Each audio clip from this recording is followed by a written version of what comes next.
ನಮಸ್ಕಾರ, ಆದಾಬ್, ಜೈ ಭೀಮ್. ನಾನು ನಿಮ್ಮ ಭಾಗ್ಯನಾರಾಯಣ ಬೊಗ್ಗವರಪು. ನೀವು ನೋಡ್ತಾ ಇದ್ದೀರಿ ಸುದ್ದಿ ಸರ್ಕಲ್. ಇರಾನ್ ನನ್ನನ್ನ ಕೊಂದು ಬಿಡುತ್ತೆ, ನನ್ನ ಹತ್ಯೆ ಮಾಡುತ್ತೆ ಅಂತ ಡೊನಾಲ್ಡ್ ಟ್ರಂಪ್ ಹೇಳ್ಕೊಂಡಿದ್ದಾರೆ. ಅಮೆರಿಕದ ಅಧ್ಯಕ್ಷ ಡೊನಾಲ್ಡ್ ಟ್ರಂಪ್ ಹೇಳ್ಕೊಂಡಿದ್ದಾರೆ.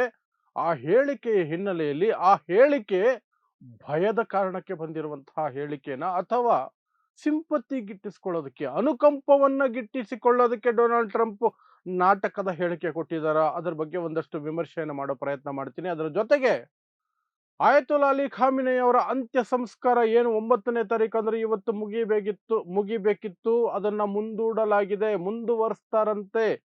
ಅಂತ್ಯಕ್ರಿಯೆಗೆ ಇನ್ನೊಂದಷ್ಟು ಕಾಲಾವಕಾಶ ಬೇಕು ಅಂತ ಇರಾನ್ ಹೇಳ್ಕೊಂಡಿದೆ. ಯಾಕೆ ಅನ್ನೋದನ್ನ ವಿವರಿಸೋ ಪ್ರಯತ್ನ ಮಾಡ್ತೀನಿ. ಪ್ಲಸ್ ಅಮೆರಿಕ ಮತ್ತು ಇರಾನ್ ನಡುವೆ ಈಗ ದೊಡ್ಡ ಕಾಳಗ ಮತ್ತೆ ಆರಂಭ ಆಗಿದೆ. ಏನೆಲ್ಲ ಘಟನೆಗಳಾಗ್ತಾ ಇದ್ದಾವೆ, ಎಲ್ಲೆಲ್ಲ ದಾಳಿ ಆಗ್ತಾ ಇದೆ, ಅದರ ಬಗ್ಗೆಯೂ ಸಹ ಒಂದಷ್ಟು ಮಾಹಿತಿಯನ್ನು ಕೊಡುವಂತಹ ಪ್ರಯತ್ನವನ್ನು ಮಾಡ್ತೀನಿ.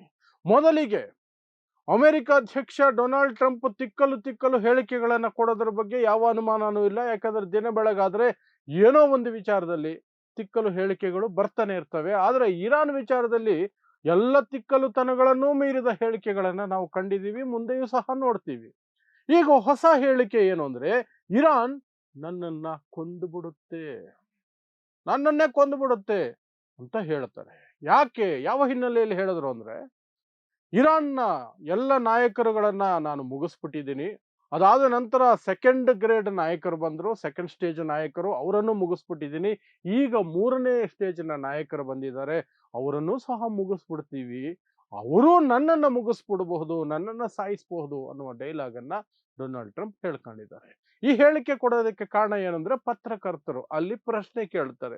ಇಲ್ಲಿನ ಹಾಗೆ ಆಡಳಿತ ಪಕ್ಷದ ಬೂಟು ನೆಕ್ಕೋ ಕೆಲಸ ಮಾಡಲ್ಲ, ಗುಲಾಮಗಿರಿ ಮಾಡಲ್ಲ, ಅಥವಾ ದುಡ್ಡಿಗೆ ಮಾರಾಟ ಆಗೋದಿಲ್ಲ ದೊಡ್ಡ ಮಟ್ಟದಲ್ಲಿ. ಅಮೆರಿಕದಲ್ಲಿ ಒಂದಷ್ಟು ಜನ ದೊಡ್ಡ ಮಟ್ಟದಲ್ಲಿ ಪ್ರೆಸಿಡೆಂಟ್ ಅನ್ನು ಸಹ ನಿಲ್ಲಿಸಿ ಪ್ರಶ್ನೆ ಕೇಳ್ತಾರೆ. ಅಂತಹದೇ ಒಂದು ಗಂಭೀರ ಪ್ರಶ್ನೆಯನ್ನ ಕೇಳಿದ್ರು.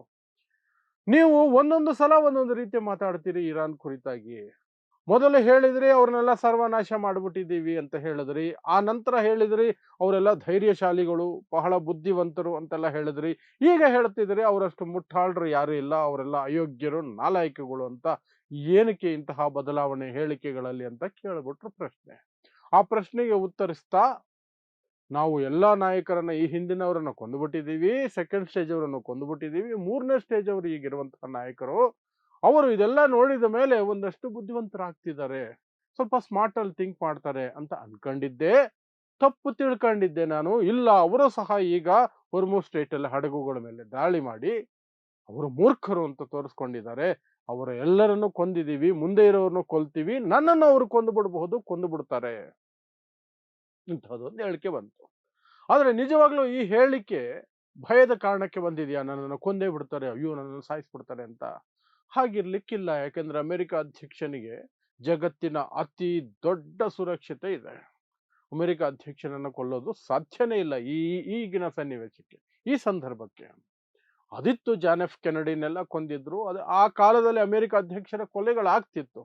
ಬಟ್ ಈಗ ಇಡೀ ವ್ಯವಸ್ಥೆ ಬೇರೆ ರೀತಿಯಲ್ಲೇ ಇದೆ. ಹಾಗಾದ್ರೆ ಟ್ರಂಪ್ ಆ ಹೇಳಿಕೆ ಯಾಕೆ ಕೊಟ್ಟಿದ್ದು? ಸಿಂಪತಿ ಗಿಟ್ಟಿಸ್ಕೊಳ್ಳೋದಕ್ಕ. ಎಸ್, ಸಿಂಪತಿ ಗಿಟ್ಟಿಸ್ಕೊಳ್ಳೋದಕ್ಕೆ. ಯಾಕೆ ಅಂದ್ರೆ ಅಮೆರಿಕದಲ್ಲಿ ಪರಿಸ್ಥಿತಿ ಟ್ರಂಪ್ಗೆ ಅನುಕೂಲಕರವಾಗಿಲ್ಲ. ಒಂದು ಸಂಸತ್ತಿನಲ್ಲಿ ವಿರೋಧ ಪಕ್ಷಗಳ ಜೊತೆ ಜೊತೆ ಟ್ರಂಪ್ ಪಕ್ಷದವರೂ ಸೇರಿ ವೋಟ್ ಹಾಕಿ ಒಂದು ಕಾಯ್ದೆಯನ್ನ ಪಾಸ್ ಮಾಡಿದರೆ, ಪೂರ್ಣ ಪ್ರಮಾಣದಲ್ಲಿ ಇರಾನ್ ಮೇಲೆ ಯುದ್ಧ ನಡೆಸಬೇಕು ಅಂದ್ರೆ ಸಂಸತ್ತಿನ, ಅಂದ್ರೆ ಅಲ್ಲಿನ ಕಾಂಗ್ರೆಸ್ ಅಂತ ಕರೀತಾರೆ ಸಂಸತ್ತನ್ನ, ಕಾಂಗ್ರೆಸ್ಸಿನ ಅನುಮತಿ ಪಡೆದುಕೊಳ್ಳಲೇಬೇಕು. ಟ್ರಂಪ್ ಏಕಪಕ್ಷೀಯವಾಗಿ ಯಾವ ನಿರ್ಧಾರವನ್ನು ತೆಗೆದುಕೊಳ್ಳೋದಕ್ಕೆ ಸಾಧ್ಯ ಇಲ್ಲ ಯುದ್ಧದ ಕುರಿತಾಗಿ. ತಕ್ಷಣಕ್ಕೆ ಒಂದು ದಾಳಿ ಆಯ್ತು, ಸಣ್ಣ ಪ್ರತಿ ದಾಳಿ ನಡೆಸ್ತೀವಿ, ಓಕೆ. ಬಟ್ ಪೂರ್ಣ ಪ್ರಮಾಣದಲ್ಲಿ ಯುದ್ಧ ಘೋಷಣೆ ಆಗಬೇಕು ಅಂದ್ರೆ ಅವರು ಸಂಸತ್ತಿನ ಒಳಗೆ ಹೋಗ್ಬೇಕು, ಅಂದ್ರೆ ಕಾಂಗ್ರೆಸ್ನಲ್ಲಿ ನಿಂತ್ಕೋಬೇಕು, ಸಂಸತ್ತಿನ ಪರ್ಮಿಷನ್ ತಗೋಬೇಕು, ಒಂದೊಂದು ರೂಪಾಯಿ ಖರ್ಚು ಮಾಡೋದಕ್ಕೂ ಸಹ ಯುದ್ಧಕ್ಕೆ ಪರ್ಮಿಷನ್ ತೆಗೆದುಕೊಳ್ಳಬೇಕು. ಅದು ಒಂದು ಕಡೆ. ಆದ್ರೆ ಇನ್ನೊಂದು ಕಡೆ ಈ ದಾಳಿ ನಡೆಸಬೇಕು ಅನ್ನೋದಾದ್ರೆ ಏನು ಕಾರಣ ಕೊಡ್ತೀರಿ? ಆ ಕಾರಣವನ್ನ ಜನ ಗಟ್ಟಿಯಾಗಿ ಕೇಳ್ತಿದ್ದಾರೆ. ನಮ್ಮ ತೆರಿಗೆ ಹಣವನ್ನ ಹೀಗೆ ಪೋಲ್ ಮಾಡ್ತಾ ಇದ್ದೀರಿ ನೀವು ಅಂತ. ಸೊ ಇದೆಲ್ಲದರಿಂದ ತಪ್ಪಿಸ್ಕೊಳ್ಬೇಕು ಅಂದ್ರೆ ಒಂದಷ್ಟು ಸಿಂಪತಿ ಗಿಟ್ಟಿಸ್ಕೊಳ್ಬೇಕು. ಅಯ್ಯೋ, ನಾನು ದೇಶಕ್ಕಾಗಿ ಏನೋ ಮಾಡ್ತಿದ್ದೀನಿ, ನಾನು ಸಾಯೋದಕ್ಕೆ ಸಿದ್ಧವಾಗಿದ್ದೀನಿ, ನನ್ನನ್ನು ಸಾಯಿಸ್ಬೋದು ಇರಾನ್ ಅವರು, ಸಾಯಿಸ್ಬಿಡ್ತಾರೆ, ಸಾಯಿಸಬಹುದು ಅಲ್ಲ ಸಾಯಿಸಿಬಿಡ್ತಾರೆ ಅಂತ ಹೇಳ್ಕೊಂಡು ಓಡಾಡ್ತಾ ಇದ್ದಾರೆ. ಈಗ ಹೊಸ ಡೈಲಾಗ್ ಅನ್ನು ಹೊಡ್ಕೊಂಡಿದ್ದಾರೆ. ಯಾಕಂದ್ರೆ ನವೆಂಬರ್ನಲ್ಲಿ ಮಧ್ಯಂತರ ಚುನಾವಣೆ ಇದೆ ಅಮೆರಿಕದಲ್ಲಿ. ಪ್ರೆಸಿಡೆಂಟ್ ಪಟ್ಟ ಹೋಗದೆ ಹೋದ್ರು ಸಹ ಸಂಸತ್ತಿನಲ್ಲಿ ಸಂಖ್ಯಾಬಲ ಕುಸಿಯುತ್ತೆ, 100% ಕುಸಿಯುತ್ತೆ. ಆಗ ಪ್ರತಿಯೊಂದಕ್ಕೂ ಸಹ ಪ್ರೆಸಿಡೆಂಟ್ ಆಗಿರುವಂತಹ ಡೊನಾಲ್ಡ್ ಟ್ರಂಪ್ ಸಂಸತ್ತಿನ ಪರ್ಮಿಷನ್ ತೆಗೆದುಕೊಳ್ಬೇಕಾಗತ್ತೆ. ಹಣ ಖರ್ಚು ಮಾಡೋದಕ್ಕೆ, ಯುದ್ಧ ಮಾಡೋದಕ್ಕೆ, ಫಾರಿನ್ ಪಾಲಿಸಿಗೆ, ಆಡಳಿತ ನಡೆಸೋದಕ್ಕೂ ಸಹ, ಸಂಬಳ ಕೊಡೋದಕ್ಕೂ ಸಹ ತನ್ನ ಸಿಬ್ಬಂದಿಗೆ ಕಾಂಗ್ರೆಸ್ಸಿನಲ್ಲಿ ಅನುಮತಿಯ ಪತ್ರ ಇಡಬೇಕಾಗತ್ತೆ. ಅಲ್ಲಿಂದ ಓಕೆ ಆದರೆ ಮಾತ್ರ ಮಾಡಬೇಕಾಗತ್ತೆ. ಅಂತಹ ಸನ್ನಿವೇಶ ನಿರ್ಮಾಣ ಆಗತ್ತೆ. ಸೊ ಅದಕ್ಕೆ ಈಗಲಿಂದಲೇ ಒಂದು ಸಿಂಪತಿ ಕಾರ್ಡ್ ಅನ್ನ ಅವರು ಆಡ್ತಿದ್ದಾರೆ ಅನ್ನೋದು ಈ ಹೇಳಿಕೆಯಿಂದ ಸ್ಪಷ್ಟ ಆಗುತ್ತೆ. ಇನ್ನು ಎರಡನೇ ಸುದ್ದಿ ಇರಾನ್ ವಿಚಾರದಲ್ಲಿ ಏನು ಅಂದ್ರೆ, ಆಯತುಲ್ಲಾ ಅಲಿ ಖಾಮಿನಿ ಅವರ ಅಂತ್ಯ ಸಂಸ್ಕಾರ ಏನ್ ನಡೀತಾ ಇತ್ತು ಜುಲೈ 4ರಿಂದ 9ನೇ ತಾರೀಕುವರೆಗೆ, ಜುಲೈ 4ನೇ ತಾರೀಕು ಆರಂಭ ಆಗಿ 9ನೇ ತಾರೀಕಿಗೆ ಅವರನ್ನ ಮಣ್ಣು ಮಾಡುವ ಮೂಲಕ ಅದು ಮುಗಿಯುತ್ತೆ ಅಂತ ಹೇಳಲಾಗಿತ್ತು. ಆದ್ರೆ ಅದು ಈಗ ಪೂರ್ಣಗೊಂಡಿಲ್ಲ. ಅದನ್ನ ವಿಸ್ತರಿಸಿದ್ದಾರೆ, ಅವಧಿಯನ್ನ ವಿಸ್ತರಿಸ್ತಾ ಇದ್ದಾರೆ. ಅವಧಿಯನ್ನ ಅನೌನ್ಸು ಮಾಡಿಲ್ಲ, ವಿಸ್ತರಣೆ ಅಂತ ಮಾತ್ರ ಹೇಳಿದ್ದಾರೆ, ಡಿಲೇ ಆಗತ್ತೆ ಅಂತ ಮಾತ್ರ ಹೇಳ್ಕೊಂಡಿದ್ದಾರೆ.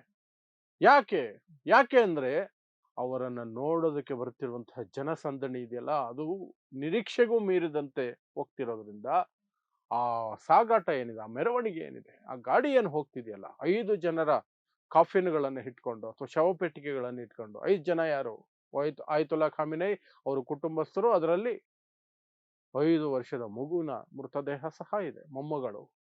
ಆಕೆಯು ಸಹ ಫೆಬ್ರವರಿ 28ನೇ ತಾರೀಕು ಅಮೆರಿಕ ನಡೆಸಿದ ದಾಳಿ ಅದು. ಆಕ್ಚುಲಿ ಅಮೆರಿಕ ಮತ್ತು ಇಸ್ರೇಲ್ ಜಂಟಿಯಾಗಿ ಯೋಚನೆ ಮಾಡಿ ಅಮೆರಿಕ ನಡೆಸಿದ ದಾಳಿಯಲ್ಲಿ ಮೃತರಾದಂತಹ ವ್ಯಕ್ತಿಗಳು.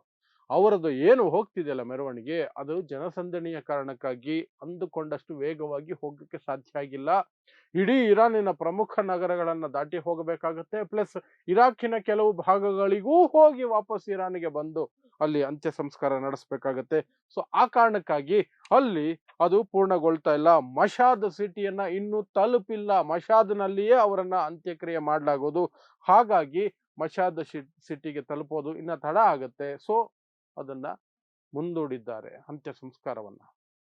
ಇನ್ನು ಈ ಮೆರವಣಿಗೆ ಅಥವಾ ಅಂತ್ಯ ಸಂಸ್ಕಾರದ ಅವಧಿಯ ನಡುವೆನೆ ಅಮೆರಿಕ ಮತ್ತು ಇರಾನ್ ನಡುವೆ ಯುದ್ಧ ಪೂರ್ಣ ಪ್ರಮಾಣದಲ್ಲಿ ಮತ್ತೆ ಹಚ್ಕೊಂಡಿರೋದು ನಿಮಗೆಲ್ಲ ಗೊತ್ತೇ ಇದೆ. ಅದಕ್ಕೆ ಅಮೆರಿಕ ಕೊಡ್ತಿರುವಂತಹ ಕಾರಣ, ಹೊರ್ಮುಜ್ ಸ್ಟ್ರೈಟ್ ನಲ್ಲಿ ಹಡಗುಗಳ ಮೇಲೆ ಇರಾನ್ ದಾಳಿ ಮಾಡಿದೆ ಅಂತ. ಇರಾನ್ ಹೇಳ್ತಿದೆ, ನಾವು ದಾಳಿ ಮಾಡಿಲ್ಲ, ನಾವು ನಿಗದಿ ಮಾಡಿದ ಮಾರ್ಗವನ್ನು ಬಿಟ್ಟು ಬೇರೆ ಮಾರ್ಗಕ್ಕೆ ಹೋಗ್ತಿದ್ದ ಹಡಗುಗಳ ಮೇಲೆ ವಾರ್ನಿಂಗ್ ಶಾಟ್ಸ್ ಫೈರ್ ಮಾಡಿದೀವಿ ಅಷ್ಟೇ, ಎಚ್ಚರಿಕೆಯ ಒಂದು ಸಿಡಿಗನ್ನ ನಾವು ಹೊರಡಿಸಿದ್ದೀವಿ, ಆ ಕಡೆಗೆ ಒಂದಷ್ಟು ವಾರ್ನಿಂಗ್ ಶಾಟ್ಸ್ ಫೈರ್ ಮಾಡಿದೀವಿ ಹೊರತು ನಾವೇನು ದಾಳಿ ಮಾಡಿಲ್ಲ ಅಂತ. ಬಟ್ ಅಮೆರಿಕ ಹೇಳ್ತಾ ಇದೆ, ಇಲ್ಲ ಹಡಗುಗಳಿಗೆ ಬೆಂಕಿ ಬಿದ್ದಿದೆ, ಕಮರ್ಷಿಯಲ್ ವೆಸಲ್ಸ್ ಮೇಲೆ ಅಟ್ಯಾಕ್ ಆಗಿದೆ, ಹಾಗಾಗಿ ನಾವು ಒಪ್ಪಂದವನ್ನ ರದ್ದು ಮಾಡ್ತಾ ಇದ್ದೀವಿ. ಇರಾನ್ ಮತ್ತೆ ಅಮೆರಿಕ ನಡುವೆ ಆಗಿತ್ತಲ್ಲ ಒಪ್ಪಂದ, ಶಾಂತಿ ಒಪ್ಪಂದ, ಅದನ್ನ ರದ್ದು ಮಾಡಿದ್ದೀವಿ ಅಂತ ಅಮೆರಿಕ ಘೋಷಣೆ ಮಾಡ್ಕೊಳ್ತು. ಡೊನಾಲ್ಡ್ ಟ್ರಂಪ್ ಘೋಷಣೆ ಮಾಡಿದ್ರು. ಆ ನಂತರ ಅಮೆರಿಕ ಇರಾನ್ನ ಮೇಲೆ ದಾಳಿಯನ್ನ ನಡೆಸ್ತು.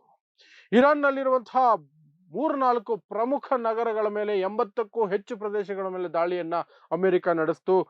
ಬುಷಹರ್ ಇರಬಹುದು, ಚಬಹರ್ ಇರಬಹುದು, ಬಂದರ್ ಅಬ್ಬಾಸ್ ಇರಬಹುದು, ಸಿರಿಕ್ ಇರಬಹುದು, ಇಂತಹ ನಗರಗಳ ಮೇಲೆ ಅದು ದಾಳಿಯನ್ನ ನಡೆಸ್ತು. ಪ್ರಮುಖವಾಗಿ ರೈಲ್ವೆ ಟ್ರ್ಯಾಕ್ಗಳನ್ನ, ರೈಲ್ವೆ ಸಿಸ್ಟಮ್ ಅನ್ನ ಅಟ್ಯಾಕ್ ಮಾಡಿತು. ಈ ರೈಲ್ವೆ ಸಿಸ್ಟಮ್ ನ ಅಟ್ಯಾಕ್ ಮಾಡಿರೋದು ಚೈನಾದ ಕಣ್ಣನ್ನು ಸಹ ಕೆಂಪು ಮಾಡಿದೆ. ಯಾಕೆಂದ್ರೆ ಚೈನಾ ತೈಲ ಸಾಗಣೆಗೆ ಆ ರೈಲ್ವೆ ಮಾರ್ಗವನ್ನ ಬಳಸ್ತಾ ಇದೆ. ಇರಾನ್ ನಿಂದ ಚೈನಾಗೆ ತೈಲವನ್ನ ತರಿಸ್ಕೊಳ್ಳೋದಕ್ಕೆ ಚೈನಾ ಆ ಮಾರ್ಗವನ್ನು ಬಳಸ್ತಾ ಇದೆ. ಹಾಗಾಗಿ ಆ ರೈಲ್ವೆ ಸಿಸ್ಟಮ್ ಮೇಲೆ ದಾಳಿ ನಡೆಸಿರೋದಕ್ಕೆ ಚೈನಾ ಸಹ ಕೆಂಡಾಮಂಡಲಾಗಿದೆ.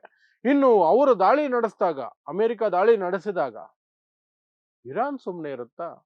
ಅಂತ್ಯಕ್ರಿಯೆ ನಡೀತಾ ಇದೆ, ನಮ್ಮ ನಾಯಕರೊಬ್ಬರದು ಮೃತದೇಹ ಸಾಕ್ತಾ ಇದೆ ಅಂತ. No, IRGC did not keep quiet.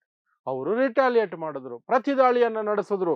ಅವರು ಸಹ ಸುಮಾರು ಕಡೆ, ಕನಿಷ್ಠ 3 ಅರಬ್ ರಾಷ್ಟ್ರಗಳಲ್ಲಿರುವಂತಹ ಅಮೆರಿಕದ ಸೇನಾ ನೆಲೆ, ವಾಯುನೆಲೆಗಳ ಮೇಲೆ, ಅಮೆರಿಕದ ಆಸ್ತಿಗಳ ಮೇಲೆ, ಕಟ್ಟಡಗಳ ಮೇಲೆ ದಾಳಿಯನ್ನ ನಡೆಸಿದ್ದಾರೆ. ಅದರಲ್ಲೂ ವಿಶೇಷವಾಗಿ ಕುವೈತ್ ಮೇಲೆ ನಡೆಸಿದ್ದಾರೆ. ಕ್ಯಾಂಪ್ ಅರಿಫಸಾನ್ ಅನ್ನುವಂತಹ ಒಂದು ಕ್ಯಾಂಪ್ ಮೇಲೆ ನಡೆಸಿದ್ದಾರೆ. ಅಲಿ ಅಲ್ ಸಲೇಮ್ ಬೇಸ್ ಅನ್ನುವಂತಹ ಇನ್ನೊಂದು ಬೇಸ್ ಏನಿತ್ತು, ಏರ್ ಬೇಸ್ ಏನಿತ್ತು, ಅದರ ಮೇಲೂ ಸಹ ಅಟ್ಯಾಕ್ ಅನ್ನು ಮಾಡಿದ್ದಾರೆ.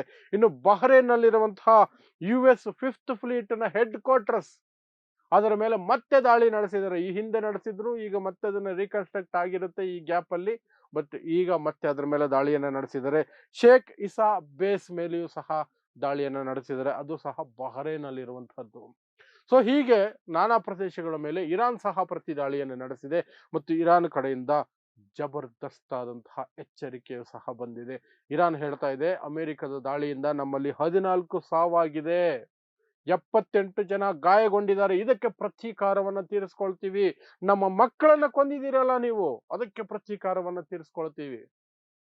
ನೀವು ಅದರ ಬಗ್ಗೆ ಅನುಮಾನನೇ ಇಟ್ಕೊಳ್ಬೇಡಿ, ನಾವು ದಾಳಿಯನ್ನ ಇನ್ನಷ್ಟು ತೀವ್ರಗೊಳಿಸ್ತೀವಿ ಅಂತ ಎಚ್ಚರಿಕೆಯನ್ನ ಇರಾನ್ ಹೇಳಿದೆ. ನಮ್ಮ ಮೇಲೆ ಒಂದು ದಾಳಿ ಆದ್ರೆ ನಾವು 2 ದಾಳಿ ನಡೆಸ್ತೀವಿ, ಅದಕ್ಕೆ 2 ಪಟ್ಟು ಏಟು ಕೊಡ್ತೀವಿ ಅಂತ.